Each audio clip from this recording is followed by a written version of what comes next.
سلامونه نیکی هیلې مبین صاحب ته، قاری صاحب ته او شاهین صاحب ته. عزتمن خوشحاله سئ چې ماته مخ راکړو بعد ډېره مودې نه کله چې په قطر کې دغه وشوه د امریکایانو او د طالبانو ترمنځ، د هغې نه وروسته تاسې سره ما لایف کړی او اوس چا راولېږلو نو مالدا زمونږ پکې لږ حصه والم خپلې څومره چې عقل رسېږي خبرې به وکړو. قاری صاحب ته د رسنیو خبره وکړه. رسنۍ زه ټولې ګورم. ما پرون ویلې چې بي بي سي شیطانه یو نیوز دی او خبر دی او نن مې ویلي، نن یې ویم او دا هېڅکله داسې خبر نه ده کوي چې موږ افغانان ترېنه سمه پیدا ولو. خو دفتر تاسو سره نږدې ده، ورشئ هلته ورته ووایئ که نه، تظاهرات وکړئ، منظور پښتون ته خو کار وکوئ. مبین صاحب ته خو ما پېژنې، خو زه به تا ته ویم چې ته ورشه د ایسای کوارټر ته ورشه، تا سره نږدې دا مې دی بچی دی، هغه پرېږده ما ته دا خبرې مه کوه. ګوره زما نه ایسای ته هم تاسو ورشئ، ایسای سره قراردادونه تاسو کړي. چا صاحب ما تاسې سوال وانخېستو، زه دلته چا سره مصروف وم. ګوره سوال بیا زه یې هغه د یې پلار ګڼم، هغه یې زوی ګڼم، ما لپاره یو شی دی مبین صاحب. نو زه نه پوه شوم، ما ویل چې دا ټولې زه ګورم تعقیبوم او زه یوازې نه هر سړی ګوري قاري صاحب دا رسنۍ او دا نیوز او دا نن سبا ماشومانو په لاس کې موبایلونه دي، دا ټول خلکو ته معلومیږي حقیقت څه شی دی، دروغ څه شی دی، دا ټول خلک سر په خبرو خلاص دي. پخوا خو داسې وه چې همدغه یو بي بي سي وه او د پاکستان ریډیو او موږ ټول افغانستان کفر ګرځولی و، مګر اوس الحمدلله زموږ او تاسې د هر یو افغان د هر یو ځوان په لاس کې موبایل دی، خبرونه تعقیبوي او شیطان او سم ټول پېژني. اوس الحمدلله هغه وخت اوس بدل شوی دی، دا اوس 2020 کال دی. قاري صاحب موږ او تاسې دغه افغانستان د بدبختیانو ته چې وګورو، دغه جنگ د کفر او د اسلام خو په خپل ځای پرېږده چې دا جنګ هم شخصي کړی دی. مجاهد د طالب سره جنګېږي، طالب د مجاهد سره جنګېږي، خلقي د مجاهد سره جنګ کوي. یعنې هغه اصلي شی موږ نه پاتې دی، هغه موږ چې دا د اسلام چغې وو، موږ چې د وطن د جوړولو دغه کوو، دا اوس شمالي ټلواله شو او طالب شو مجاهد شو ټوپک سالار شو دا شو هغه شو. قاري صاحب دغه د حل لاره چې ده نه تاسې سره شته نه حکومت سره شته، چې دا د حل لاره تاسې کومه ورځ راوباسئ، کومه ورځ به دغه ولس باندې تاسې رسېږئ، کم حکومت دی کم تاسې که دا نور ټوپک سالاران دي که دا جنګ سالاران دي، اخر تر کومه پورې به د افغانان وژل کېږي، که په هره طرف کې وي، که هغه ملي اردو وي، که طالب وي، که هغه ولس وي.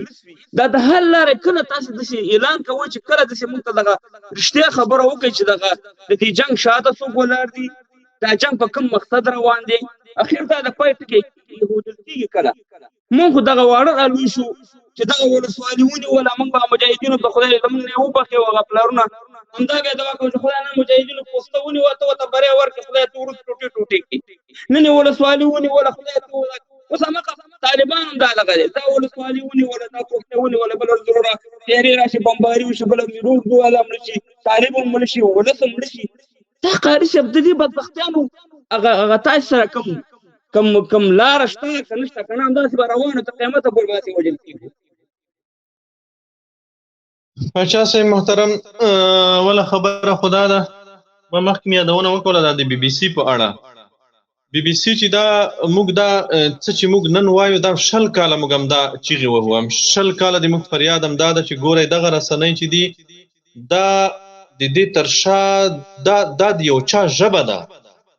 خو بي بي سي، امریکا غږ راډیو، وي او اے ډیوا، اشنا دا راډیوګانې یا په کابل کې تلویزیونونه، دا رسنۍ چې څوک تمویلوي هغه پالیسي ورکوي. دا نه زما منافع په کیسه کې، دا نه د ستا منافع په کیسه کې، دا نه د ستا ګټې په کیسه کې، دا نه زما د ګټې، نه د ملت. بي بي سي چې دا هغه د برطانیا د هیواد سیاست او پالیسی تعقیبوي. څه چې د برطانیا د هیواد د لندن چې څه پالیسی د نړۍ په اړه اماغه تعقیبوي. افغانستان د لپاره بي بي سي پښتو او فارسی، د ایران د لپاره بي بي سي خپل خبرونه لري، تقریبا په 46 که 47 ژبو دوی خبرونه لري. د هر هیواد د لپاره چې د برطانیې د دولت څه پالیسی د اماغه پالیسی تعقیبوي. موږ هم دا ویل چې د خلکو په دا خلک د اشغالګرو کلک حامیان دي، د اشغالګرو ملګری دي، دا د تاسې په درد نه خوري. دا یو خبره. په هر صورت بي بي سي به په ځای پرېږدو، را به شو د افغانستان د قضیې حل ته. که چېرته دا بحث کوو چې دلته پړه د چا په غاړه ده، یا لکه تاسو چې وویل چې موږ به پخوا مجاهدینو ته دعا کول چې پسته فتح کړه خدای مجاهدینو ته بری ورکړي. اوس طالبان د پسته فتح کوي، هلته نور هغه راځي او مقابل لوري خلک راځي هغه بمبار کوي. ګورئ طالب په دفاعي حالت کې د پرون مجاهد هم په دفاعي حالت کې وو. دا د موږ تاسې بدبختی ده، دا د موږ تاسې تباهي او بربادي ده چې پرون مو روس راوستو. روسانو د وخت کمونیستي رژیم هغې به همدا شعار و چې د موږ او د روسانو دوستي چې ده هغه نه ختمېدونکې دوستي ده. همدا شعار و. امریکایانو چې راوستل همدا شعار و چې دوه خبرې به یې کولې. دغه د حنیفتمر خبرې اوس هم ماته یاد دی. د علي احمد جلالي په هغه وخت کې د داخله وزیر و، هغې خبري کنفرانسونه اوس هم ماته یاد دي چې دوه خبرې به یې کولې. دوست هیواد امریکا، دوست هیواد امریکا، زموږ امریکایي دوستان، زموږ خارجي میلمانه. دوی به امریکایانو ته خارجیان نه ویل، خارجي میلمانه. یو وخت کې د خوست ولایت په امنیه قمندانۍ کې ما څه عریضه وه، څه دعوه وه، زه امنیه قمندانۍ ته لاړم، د خوست ولایت امنیه قمندانۍ ته. هلته چې لاړم موږ یو ترورځای و، قدرت الله په نوم اوس هم شته، کېدای شي دا زما خبرې اوري، او په تېرو 20 کلونو کې د امریکایانو کلک ملګری هم پاتې شوی دی. هغې ته چې ورغلم مې ته چې دا څه خبره ده، څه کیسه ده. وی چې خبرې مه کوئ، طرف ته لرې ودرېږه، دلته موږ خارجي میلمانه راځي، خارجي میلمانه را روان دي. خارجي میلمانه راغلل، ټولې ادارې بندې وي. دا خو ګورئ دا ورځنی جریان ته خپله په افغانستان کې په ټولو ادارو کې ګرځېدلی معلومیږي درته چې کله امریکایان راشي کومې ادارې ته هلته څه حال وي. دا خارجي میلمانه وو، دې ته به دوی خارجي دوستان، خارجي میلمانه ویل. دغه خارجي میلمانه چې تا ته یې پرون د طالب سره یوازې په ستړی مشي کولو، چې تا به د طالب سره ستړی مشی کړی و، په ستړی مشي کولو به ته تر باګرامه رسول کېدې، تر ګونتنامو به رسول کېدې. هماغه خارجي دوست، هماغه خارجي میلمان نن د دې طالب سره کینی او تړون ورسره لاسلیک کوي، د دې طالب سره تړون لاسلیک کوي. دا د دغه خلکو دپاره شرم ده، د امریکا د ملګرو دپاره د شرم ځای ده. نو زه وایم کاموال صاحب، زه وایم چې زموږ د بدبختیو عامل هغه خارجي اشغالګر دي، خارجي اشغالونه دي او کورني غلامان دي چې روسان راغلل په ځای د دې چې موږ د خپل هیواد ګټې کتلی وای. د کمونستانو شعار به د درود بر لیلینو، په لیلین باندې به درود لیږلو، او د مسکو د ساتنې دپاره خپل افغانان وشل. نن ستا د فوز اعلی سرقمندان په ډېر افتخار خپلو سرتیرو ته وایي چې موږ تاسې د نیویارک او واشنګټن د امنیت په لومړۍ کرښه کې یو. زه د نیویارک او واشنګټن امنیت څه کوم؟ زما په خپل کور کې اور بل ده. تاسې وګرځئ په دنیا کې څومره هیوادونه دي، 180 هیوادونه دي. تاسې داسې هیواد ماته پیدا کړئ چې د هغې هیواد مشر یا د فوز لوی درستیزي ویلی وي چې خپلو سرتیرو ته یې ویلی وي چې تاسې د پلاني هیواد د امنیت په لومړۍ کرښه کې یئ. ولې موږ د پردي هیواد لومړۍ کرښه کې شو؟ ولې موږ د نړۍ امنیت وساتو؟ ګټه یې ماته څه ده؟ نو د موږ تاسې د ټولو بدبختیو عامل خارجي اشغالګر او د اشغالګرو دغه کورني غلامان دي. کله چې اشغالګر د هیواد نه ووځي، کورني غلامان محکوم شي، په هیواد کې به سوله راشي، په هیواد کې به امنیت راشي، جنگ به ختم شي. او کاموال صاحب زه تاسو ته زیری درکوم په ډېر لږ وخت کې به انشاءالله تاسې وګورئ چې په هیواد کې به امن راشي، سوله به راشي، او الله تعالی د دې هیواد د مظلومانو، د شهیدانو، د کونډو، د یتیمانو فریاد اوریدلی ده. زه په دې ډاډه یم، زه په دې باور لرم چې الله تعالی د دې ولس غږ نور اوریدلی ده، د دې ولس فریاد الله نور اوریدلی ده. انشاءالله چې نور سوله را روانه ده. تاسو مهرباني. قاری صاحب زه دلته پوښتنه لرم، تا د روسانو د اشغال یا د هغې د خبره وکړه. قاری صاحب د افغانستان کې دا جنگ چې دی قاری صاحب که تاسو پاچا کاموال صاحب د موضوع مطابق په ملیشه سازۍ او په دغه ایکسپایر ټوپکمارانو باندې موضوع تیر اشغال د روسانو د وخت خبرې پرېږدي، اوس ډېر کلک فتوحات روان دي، نن هم ولسوالۍ طالبانو فتح کړي، په دغه باندې خبرې وکړي. طالبان عسکر را خوشي کوي غاړه کې ګلان اچوي، دې ته په کوم نظر ګورئ؟ موضوع نه تېښته باید مبین صاحب مانه سوال وکړو. مبین صاحب مانه سوال وکړو. او تا نه مې وکړه صاحب، زړې بابولالې به نه سره وایو. نه ما نه دی ویلي مبین صاحب، قاری صاحب خبره وکړه. د روسانو د وخت خبرې به پرېږدو، د اوسنۍ فتوحاتو نه، دا جګړه د روسانو د وخت ده او نه زموږ مقابل روسان دي. د امریکایانو په مقابل کې چې کوم استشهادي بریدونه شوي، د روسانو په مقابل کې یو هم نه ده شوی. دا جګړه موږ په یوازې سر باندې ډېر په ملنګۍ او ډېر په بیچارګۍ مخ ته وړې ده.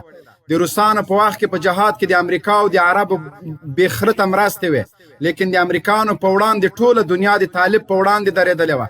طالب ډېر په یوازې سر، ډېر په مظلومیت، ډېر په بیچارګۍ کې له هر څنګه مشکلاتو سره لاس او ګریوان په ټوله نړۍ کې یو لیز مځکه د طالب د زغملو دپاره نه وه. نن الحمدلله ټول هېواد یې لاندې کړی. علت یې څه ده؟ هغه طالب چې ډېر مظلوم نن ولې دومره پیاوړی شو؟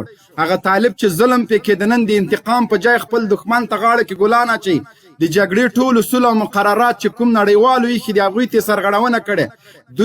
دوی په دشت لیلې کې زرګونه طالبان له تیغه تیر کړه، یا ورځ نه چا مظاهره وکړه، نه یې دا د پښتنو جنوساید وبله، نه یې ظلم وبله، نه یې وحشت وبله. همغه قاتل ته د مارشالۍ میډالونه ورکړه. تاسو ټول پې خاموشه یاستئ، ستا په شمول ټول درته یادومه. لیکن نن طالب زی هماغه دشت لیلې کې فتوحات لري، خپل قاتلان د هماغه قوم پورې مربوط خلک نیسي، غاړه کې ګلان ورته اچوي. څومره لوی تفاوت راغلی. جګړه کېږي وراني نشته، جګړه کېږي ولسوالۍ ټانکونه روغ دي، جګړه کېږي سرتیري نه وژل کېږي، فتح راځي، طالب په مخ روان ده، لیکن مرګ نشته. تاسو لیدلی و چې دغه ګیلمجمو ملیشو، دغه ټوپک سالارانو، دغه د کولاب د تښتېدونکو قمندانانو جګړه په مترونو باندې کوله.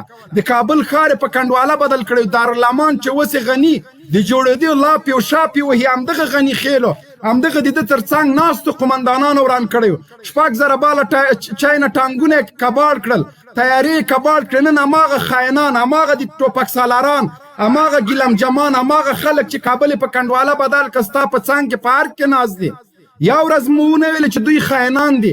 نن چې طالب جګړه کوي، سیمه لاس ته راوړي، نه ورانۍ شته، نه ولسوالي، نه تاسیسات، نه موټر، نه عسکر، هیڅوک نه وژل کېږي. د مینې او د الفت په فضا کې جګړه روانه ده. دا په نړۍ کې یو مثال ده. د بشر حقوق مدافعین، ملل متحد، تاسو په اروپا کې ناس خلک ولې ګونګ یاستئ؟ ولې طالب نه تقدیروئ په دې عمل سره؟ ما د ټیم راکړه د جواب درکم. ګوره د سوالونو ډېر شي به جواب نه ورکړي. هیڅ مو نه دي کړي. پاچا صاحب تاسو راشئ دلته نرمې خبرې کوئ، زموږ له لایفه چې وځئ زهر شیندئ. دا قاری صاحب ګوره، دا قاری صاحب موجود دی. کما د دوستم په وحشت خبرې نه وي کړي او تا ته مې په ثبوت ویډیو درنه لېږله. نن نه زه په دې لایف کې اعلان کوم چې زه به دا بیا به د سوشل میډیا ته سر نه راښکاره. نو خو دوستم وحشت غني ورته لار برابره کړې، مارشالي نه ورکړې ده. سوال دی وکړم، ما پرېږده که نه مبین صاحب، مهرباني وکړه.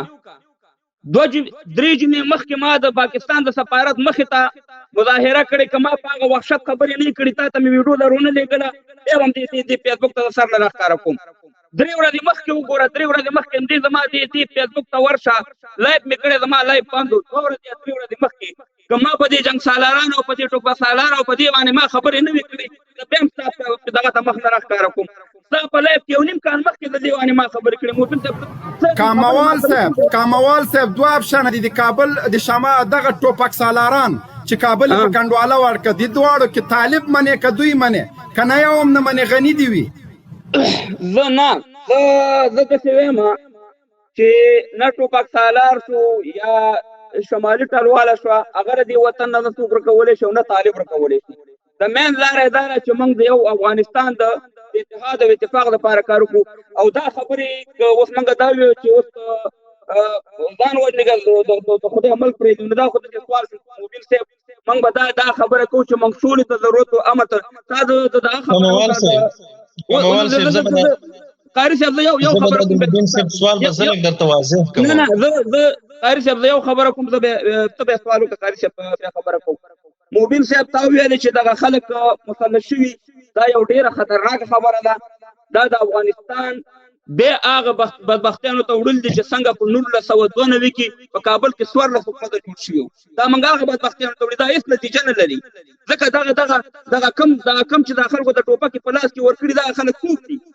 دا هغه خلک دي چې په 92 کې اماقه ټوپک سالاران دي. موږ ملي قیام خبره کوو، خو ملي قیام دا خدا خو همدغه بابا ګوره، دا هغه بابا مسله کړي چې داسې کول. نه ګوره مبین صاحب سرالا قومندان ده داسې چې کول. کاموال صاحب زه څومره احترام ګوره ما خبره وره مبین صاحب، زه دومره احترام ملا عمر صاحب ته لرم څومره چې اشرف غني صاحب ته لرم. دا خبره ته هغه چا سره وکړه چې هغه څوک توهین او کنځلې کوي. زه د کنځلو بد والا سړی نه یم. والله عجیبه ده په خدای، عجیبه ده. ګوره کاموال صاحب مبین صاحب ته لږ صبر ماته یو کنځل په ما ثبوت کړه، یو توهین خبره ثبوت کړه، بیا ما ته ویل چې مختورې د اشرف غني صاحب توهین باندې کې د ملا عمر صاحب ته څومره احترام چې لرم، ملا برجان صاحب ته لرم، همدومره د خپل ولسمشر اشرف غني صاحب ته لرم. ما رئیس جمهور دی. دا خبر هغه چا سره وکړه چې کنځل مارانی. کاموال صاحب تاسې ګوره، تاسې یوه خبره وکوله چې دغه ملیشه سازي چې دی کومه اوس لړۍ روانه ده، دا هیواد د 90 کلونو پیښو ته وړي. تجربه د موږ همداسې ده. د روسانو د وتلو نه وروسته نجیب هم ملیشې جوړې کړې. هغه ملیشې چې نجیب بیا پرې نه ښودو چې د کابل هوایي میدان نه هندوستان ته په الوتکه کې لاړ شي. هماغه ملیشو، هماغه دوستمي ملیشو د کابل هوایي میدان نه راوګرځولو، د ملګرو ملتونو په دفتر کې پناه واخیسته. دغه هغه ملیشې دته په همدومره قیمت تمامې شوې. دا د ملیشو نتیجه وه، د ملیشو انجام و چې هیوادوال داسې حالت ته ورسېدل، په داسې بدبختیو دربدریو مبتلا شول چې هغه پیښې چې په هغه وخت کې وشوې د افغانستان په تاریخ کې نه وي شوي. داسې وحشتونه په تاریخ کې نه وو شوي. خو زه یو ډاډ تاسو ته درکوم، هغه وخت او اوس وخت فرق لري، تفاوت لري. هغه وخت ملیشه سازي، اوسنۍ ملیشه سازي، دا فرق لري. هغه وخت کې د مجاهدینو صف او اوسنۍ د مجاهدینو صف دام فرق لري. په هغه وخت کې د کابل اداره او اوسنۍ د کابل اداره دام فرق لري. یو شی چې د اوسنی او د پخوانی حالت په منځ کې مشترکه نقطه ده، هغه دا ده چې هغه وخت د روسانو د وتلو نه وروسته د کابل اداره هم د ملت له لورې رټل شوې وه او د پرځېدو په حالت کې وه. مجاهدینو ورسره خبرې نه کولې او باید چې نه وای ورسره کړي، ځکه نجیب واک نه لرلو. نجیب په هغه وخت کې د سولې چیغې شروع کړې چې کله روسانو وتل، او د نجیب خواهش او شوق دا و چې دی د قدرت په ګدۍ ناست وي، مجاهدین دی راشي انتخابات دی وکوي. ته چې کاره یې چې 14 کاله د ملت په روسانو ووژلو، نن بیا راځي ماته د ارګ په ګدۍ ناست یو ماته وایي چې راشه انتخابات را سره وکوه. ته کوز شه د چوکۍ نه، ستا سره باید د جرمونو حساب وشي چې تا کړي دي. ته په دې لګیا یې چې ما سره انتخابات وکوه. نن هم هماغه حالت دی. د کابل ادارې سره مجاهدین خبرې نه کوي، د کابل اداره په رسمیت نه پیژني. د کابل ادارې سره د افغانستان په قضیه، د افغانستان د راتلونکي نظام د شریکولو، د ولایتونو وزارتونو په ویش نه غږیږي. ولې؟ ځکه دغه خلک دا د دې اهل نه دي. دوی که چېرته دا خوب ویني چې دوی به په همدې چوکیو ناست وي، دا خوبونه د روانو اوبو ته ووایي، داسې سوله نه کېږي. زه خپلې خبرې ته راځم. اوس مهمه دا ده، په ملیشه سازۍ باندې دا د نن ورځې خبره نه ده. تفاوت د نن حالت د پرون حالت سره څه ده؟ د نن او د پرون حالت تفاوت دا ده چې نن ملیشه سازي، دا نن چې کومې ملیشې دوی جوړوي، دا ملیشې عملا 13 7 کاله 8 کاله 10 کاله په جنگ کې ښکېل پاتې شوي دي. دا ملیشې خو د طالب سره جنګېدلې دي. دوی د طالب نه یو وارې ماتې خوړلې ده. دا کله هم نشي کامیابېدی. او هر قسم زور وهل شو، تاسو په دې اړه اندېښنه مه کوئ چې دا ملیشې به بیا دا به هیواد هغه حالت ته ویسي چې 90 کلونو کې تللی و. الحمدلله ولس بیداره ده. تاسې په تېر یوه میاشت کې د فتوحاتو لړۍ وګورئ. ګورئ موږ تاسې پاچا کاموال صاحب راځئ چې د پروپاګند تبلیغاتو د جال او د سیوري نه راووځو. راځئ چې په ازاده فضا کې په خلاصو دماغو فیصله وکړو. په یوه میاشت کې 100 ولسوالۍ سقوط کوي. 100 ولسوالۍ فتح کیږي په یوه میاشت کې. دا ولې علت څه ده؟ اوس راځئ د دې په علت وغږیږو. تېر 20 کلونه په موږ باندې حکومت امریکا کړی ده. سکاټ میلر د موږ د هیواد رئیس جمهور و. نیکولسن د موږ د هیواد رئیس جمهور و. هغې دا نظام چلولو. کله چې سکاټ میلر او نیکولسن خپله ماتې ومنله او د جګړې نه کېناستو، د خپلو ځواکونو په وتلو مصروف شو، دلته خو نظام شته نن نور څوک دي چې مقاومت وکوي. ملیشې هم وینې، هر څه وینې. ملیشې جوړوي. دا ملیشې ولې مقاومت نشي کولی؟ دا ملیشې خو ولې که نه دا ولسوالۍ چې فتح کېږي، نن هم 8 ولسوالۍ فتح شوي دي. دا ملیشو نه بیا ته ساتې څه شي ته؟ خو دا اسې یو مطبوعاتي او میډیایي پروپاګند ده چې د کابل ادارې مطبوعات هوا ورکوي د پروپاګند ته، او غواړي چې نړۍ ته وښیي چې افغانستان راتلونکي کې په کورنۍ جګړه کې ښکېل کېږي. نه کورنۍ جګړه شته، نه خطره شته، نه ویره شته. کورنۍ جګړه نشته. جنګ جګړه یوازې د کابل ادارې او د امریکایي اشغال د زیږنده مفسدینو او د اسلامي امارت مجاهدینو او د ملت سره ده. بس جګړه دوه اړخه لري چې ډیر زر به دا جګړه ختم شي، فیصله بشي. یو لوری به قاطع غوڅ بری ایسي ان شاء الله. دې کې د کورنۍ جګړې خطر نشته او د ملیشه سازۍ نه هم ویره مه لرئ. د ملیشه سازۍ ویره هم نشته. دا د مطبوعاتو په وړاندې د امریکایي کمپونو یو څو جاروکشان دي، یا دغه ملیشې دي، دغه اربکیان دي، دغه محلي پولیس دي، دغه محلي اردو ده چې دوی راجمع کړي دي. یونیفورم یې ترې ایستلی ده، په ساده لباس کې ټوپک په لاس کې ورکړی ده چې دغه د ملت دا د خلکو مقاومت ده. موږ یې پیژنو. خلک په هر ولایت کې خلک پیژني. دا خو څه پټې څیرې نه دي، دا خو څه معما نه ده. دا خلک چې د په سر کې ولاړ دي، خو دا خلک خو موږ پیژنو چې تېر 20 کلونه دوی څه کول. دوی په کوم جماعت کې ناست و، ذکر فکر یې کولو. دوی کوم دکاندار و، د بازګر و، تجار و؟ نه، دا خو عادي خلک نه وو. دا خو امریکایي معاشخواره وو. د پارلمان وکیل ده، د ولایتي شورا وکیل ده، وزیر ده، رئیس ده، والی ده، امنیه قمندان ده، جنرال ده. دغه خلک دي، بل څوک خو نه دي.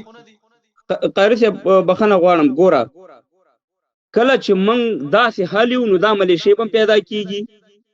دا حل دا وجه چې شاید وجه دا چې موږ سولې ته غاړه نه ږدو. قاری صاحب تا ویل چې ملیشه ولې پیدا کېږي؟ ملیشه خو 1.5 کال مخکې زموږ سره سوله شوې افغانانو خپله کې، نن به ملیشه پیدا کېده. قاری صاحب ګوره قاری صاحب دا اوس هم چې زه ستا خبرو ته احترام لرم، زه ستا خبرو ته احترام لرم قاری صاحب. تاسې خپل نظر دی، زما خپل نظر دی. ګوره قاری صاحب دا جرمني چې و هټلر ټول وران کړو. د هټلر سه منصبانو که جنرالانو دا اروپای یوازې جرمني نه ټول هر څه وران کړو. مګر هم جرمنیانو دا نه ویلي چې تا وران کړی ما وران کړی. جرمنیانو اول خپل وطن جوړ کړ، سوله راوسته. پس د هغې نه ته یقین وکړه چې د 80 کالو جنرال راواغوستو، هغه محکمه کړو چې تا په هغه وخت کې دا جرم کړی. موږ د قدرت نه مخکې رسېدلو نه مخکې یو بل ته داسې وینو ته ټک ناست یو چې ولاکې خو دې پرېږدم. قاري صاحب په داسې وانې سولې نه راځي. قاری صاحب دغه سوله چې یو د دوه پړکینو ترمنځ د کاموال صاحب موږ که چا وینو ته تګې ناست وای، زه به یوه نکته ووایم، بخښنه غواړم ستا په خبرو کې در ولوېدم. موږ که د چا وینو ته تګې ناست وای، ګورئ تاسې لطفا دا تېر یوه میاشت دا جریان وڅارئ. قسم په الله موږ هغه خلک معاف کړل، هغه مجرمین قسم په الله موږ معاف کړل چې د موږ شهیدانې دومره خلک شهیدان کړي دي چې بیخي زیات خلک شهیدان کړي دي. زه یوه پېښه تاسو ته وایم، داسې سړی هم امارت معاف کړی ده چې ډېر زیات شهیدانې کړي دي، خو امارت معاف کړی ده. موږ نه غواړو، موږ د چا سره دا نه وایو چې تا ولې دا جرم کړی ده. په جوزجان ولایت کې ګورئ، په جوزجان ولایت کې د جوزجان ولایت په 6 ولسوالیو کې چې په دا تېر وخت کې فتح شوي دي، د دوستم هغه قومندانان هغه جنرالان چې په تیرو 100 کلونو کې د موږ بشمیره هیوادوال په شهادت رسولي دي د دشت لیلې قاتلین کې دي د دشت لیلې قاتلین هغه قومندانان هم کې دي هغه موږ معاف کړل ځکه موږ نه غواړو د انتقام نه غواړو چې د چا نه واخلو زه د انتقام په فکر کې نه یم راوتلی تاریخ وګوره ته څه فکر کوې دغه سرتیري چې ډلې ډلې تسلیمیږي نیول کېږي که طالب دومره دوی ته تسلیم شوی وي نیولی وي ته څه فکر کوې څه به یې پې کړي وی خو دا خو تېر شول همدا حالت موږ تاسې ونه لیدو په 2000 لومړي کال کې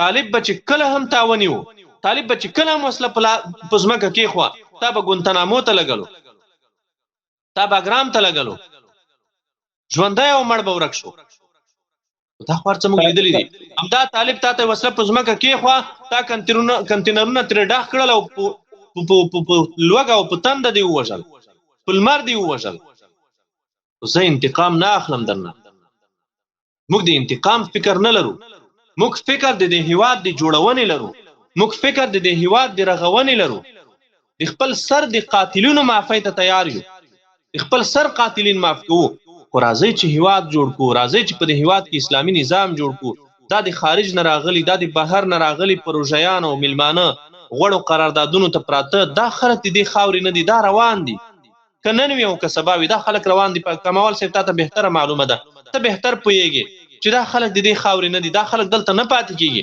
او نه دلته د راتلونکي فکر لري قاری صاحب زه دا وایم چې اوس یو دوو فریقو سرمنځ یو لانجه ده خو دغه درېمګړي ته دا درېمګړی رامخکې کوي موږ په کفار پرې دغه اسلامي هېوادونه یې دې ته وایي چې زموږ ترمنځ کښېنه دا وکړه که هغه یې نه کوي د لویې جرګې د لارې وکوي دا ولسونه راوغواړئ قاري صاحب دا په دې نه کېږي چې ما 100 ولسوالۍ ونیول 80 ولسوالۍ زه د مبین صاحب سره په روز کال په لایف کې وم دلته یو سړی راغی هغې ویل روان اکتوبر 10 میاشت ویل طالبان به په کابل باندې سپین بیرغ ودرئ کال خو د اکتوبر هم تېر شو 8 میاشت ده خبره دا ده چې دا په دې لاره نه حل کېږي قاري صاحب که داسې لار موږ راوباسو هم د اشرف غني صاحب د حکومت هم د قطر د دفتر ټولو کې سره کېنو هغه د هغه خبرې به دې نه یاد هغه اسدالله خالد ویلو طالبان په شپږو میاشتو کې ورک کوم شپږ میاشتې څو وارې تېرې شولې مبین صاحب غلطي دي که نه دا کاموال صاحب دا خو ټولې داسې خبرې دي چې ما یو خبره در سره نوٹ کړئ زما یو خبره در سره واورئ در سره ویلې کړئ قسم په الله قسم درته کوم که په دې هیواد کې یو خپلواک مقتدر مرکزی نظام په مذاکراتو راولي دا یاد ولره هغه مذاکرات چې مقابل لوري د موږ نه غواړي هغه مذاکرات چې مقابل لوري د موږ نه غواړي یو هغه مذاکرات دي چې هغه د افغانانو غوښتنه ده د افغانانو په منځ کې مذاکرات دي په هغې مذاکرات راتلی شي کوم مذاکرات چې د مانه دوستم غواړي کوم مذاکرات چې مانه عطا محمد نور غواړي کوم مذاکرات چې مانه دا نور مفسدین غواړي په دې مذاکراتو ته مقتدر او قوي نظام نشي راوستی ځکه دوی داسې مذاکرات نه غواړي دی تا ته وایي چې راشه زما سره نظام نیم کا زما سره قدرت وویشه ولې دا نظام او قدرت خدا شل کاله ته په ویش تیر کړلو ولې زه تا سره قدرت وویشم په قدرت کې زه تا شریکوم د یو معیار لمخې د یو چوکاټ لمخې د یو قانون لمخې د اسلام د اصولو لمخې زه تا ته وزارتونه نه درویشم زه تا ته ولایتونه نه درویشم او نه په دې ډول مذاکراتو دا هیواد جوړیږي او نه په دې ډول مذاکراتو په دې هیواد کې قوي مقتدر مرکزی نظام اسلامي نظام راتلی شي قسم د کسل کاله هم راولي 100 کاله بستا په دې مذاکراتو تیر شي په قطر کې مذاکرات شروع دي قطر کې مذاکرات شروع دي مذاکرات د مذاکراتو نه وخت تیر شو په مذاکراتو کې 3 میاشتې تاسو ما سره په دې چانه وهلې چې د دوه تړون د اساس په توګه زنه منم چې کله امریکایانو وخت در تاو کړو بیا دې ومنلو ولې دا 3 میاشتې تازه یې کړې ولې دا 4 میاشتې تازه یې کړې نن هم په ځای دې چې ته د افغانستان په اصلي قضیه وغږېږي ته په نورو شیانو لګیای ته په قدرت لګیای ته په دې لګیای چې راتلونکي نظام ډول به څنګه وي ته څنګه ما په نظام کې در شریکوي د دوی ټول مذاکرات په هم دې راڅرخي حمدالله محب وایي چې ما څنګه در شریکوي غنی وایي چې ما د موقت حکومت مشر وټاکه. تاسو ته بهتره معلومه ده، خبرونه به مریدلی وي چې 3 وارې د پاکستان ته سفر کړی ده. د پاکستان د فوج د لوی درستي سره د هیواد په هوایي میدان کې پټ ملاقات او مذاکرات کړي دي چې ما د راتلونکي موقت حکومت مشر وټاکه، موقت حکومت مو غواړو. همداسې هر یو غوښتنه دا ده چې ما ته څه راکوي، ما په نظام کې څنګه وروره دا خو څه کوم میراث موږ ته چاته نه ده پاتې چې په حصو سره تقسیم کړي، دا حصه ستا، دا ستا، دا ستا. او په دې ډول نظام دې ډول د هیواد نظام نه جوړیږي. قاری صاحب دغه مشکل به زمونږ څوک حل کوي؟ آیا د ټوپک د لارې حل کوو که یو درېمګړي ته سپارو که لویه جرګه راغواړو؟ نو دا قاری صاحب دا ته چې اوس کومې خبرې کوې، هلته حکومت کې چې هغه دغه ناست هغه هم دا خبرې کوي چې وروره زه هم سوله غواړم، ته هم سوله غواړم، هلته میز کې پردي بچي دې وژل کېږي. دا به تر کومه پورې دا دغه زه دا وایم که د لویې جرګې موږ مشران لرو، که دا نه نور اسلامي هیوادونه ترکي شو یا نور شو، هغې ته دا قضیه کېږي چې د طالبانو د حکومت تر منځ دا مشکل حل کړه. داسې کوم لاره کاموال صاحب اول خو دا د لویې جرګې نوم اخیستل ځکه په کار نه دي چې لویه جرګه خو ډېره سخته وشرمېده په تېرو 100 کلونو کې. لویه جرګه به نوم به نه ورکوو، د افغانانو نوم به ورکوو، د دې ملت سپینګیري علما دې راټول شي. موږ خو همدا وایو چې د دې ملت سپینګیري علما، روحانیون، نیک خلک، وطن دوسته خلک دې راټول شي. هغه خلک دې راټول شي چې امریکایانو ته د افغان د کور جاسوسي نه ده کړې. هغه سړه خلک دې راټول شي د هیواد دپاره د هیواد په باره کې د مشوره وکوي، د هیواد راتلونکي په باره کې د خبرې وکوي، بحث دې وکوي. خو ته خو دې ته تیار نه یې. کاموال صاحب دغه محب او غني او فلان او فلان دا خو دې ته تیار نه دي. دی خو د ارګ نه راکوزېږي، دی خو قدرت نه پرېږدي. دی خو وایي چې جمهوریت د ما سره کرخه ده، جمهوریت د ما سره کرخه ده، انتخابات د ما سره کرخه دي.